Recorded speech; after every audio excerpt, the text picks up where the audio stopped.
What if I told you the biggest engine of global power isn't armies, presidents, or technology?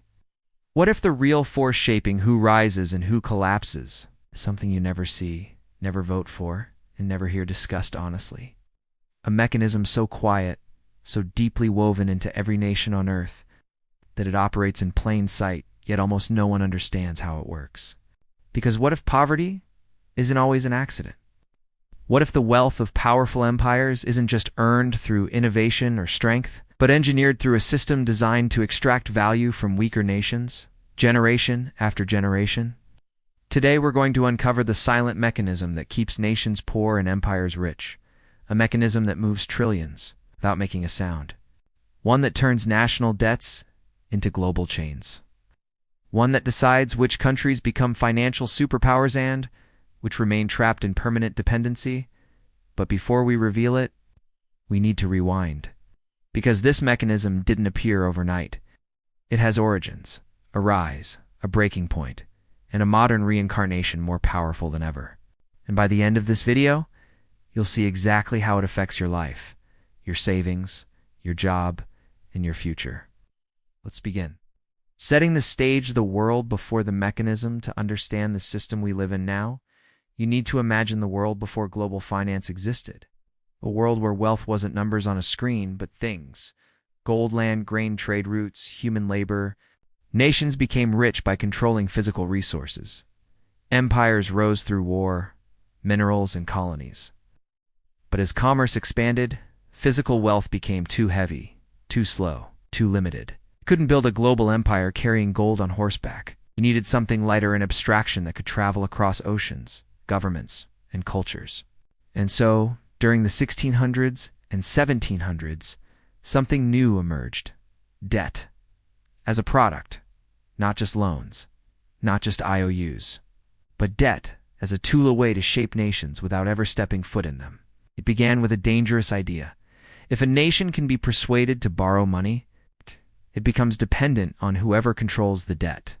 This wasn't spoken openly, but financiers, early bankers, and rising mercantile empires saw the potential. And one empire in particular mastered this tool: early Britain. While Europe fought with swords, Britain upgraded its weapon to something far more powerful: a banking system that could fund wars, build navies, and trap rivals in financial obligations. Debt became strategy. Finance became warfare. And interest became the silent tax that flowed upward toward the empire. But this was only the beginning. Origins, the first financial empire. Our story truly starts in 1694 with the creation of the Bank of England. This wasn't just a bank. It was a new model of power. The British government, desperate for funds to fight France, needed money fast. So private financiers agreed to lend the government £1.2 million on one condition: they would create a bank that could issue money based on government debt. In other words, money would no longer be gold, money would be debt. This single shift changed world history. For the first time, an empire could expand without having the gold to pay for it. Debt created money. Money funded armies. Armies expanded the empire. Empire generated more taxes. Taxes paid the interest. This cycle became the blueprint for modern nations. But it also introduced something dangerous. Debt wasn't just an economic tool. It was the silent mechanism that made nations dependent on the lender. If Britain borrowed money from its own bank, it could grow. If smaller nations borrowed money from Britain, they became servants to the empire. And so the pattern began. The rise debt as a tool of global control. By the 1800s, the British Empire didn't just control land, it controlled credit. And credit was more powerful. Because colonies needed roads, ports, railways, and armies. And who financed all of that? British banks, with British interest rates, paid in British currency. Nations weren't just conquered, they were placed on a long-term repayment schedule. Debt became a leash. Some call this period financial colonialism. Others call it the birth of the modern world. But the mechanism was clear. Control a nation's debt. Control the nation. And as Britain's power declined after World War II, another empire stepped into this system.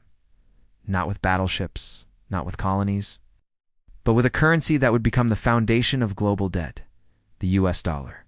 The breaking point, Bretton Woods, and the new empire, in 1944. As World War II ended, 44 nations gathered in a quiet hotel in Bretton Woods, New Hampshire. They signed an agreement that changed everything. The US dollar became the world's reserve currency.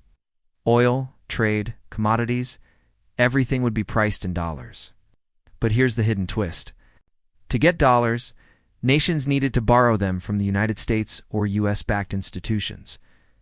This created the new silent mechanism of global control, dollar dependency. If a nation lacked dollars, its economy would suffocate. It borrowed dollars, it owed interest. It owed interest. It owed interest. It had failed to pay. It faced IMF restructuring, austerity, and asset sales.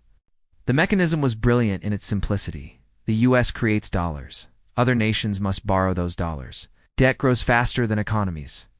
Nations fall into long-term repayment cycles. Wealth concentrates back toward US institutions by the 1970s.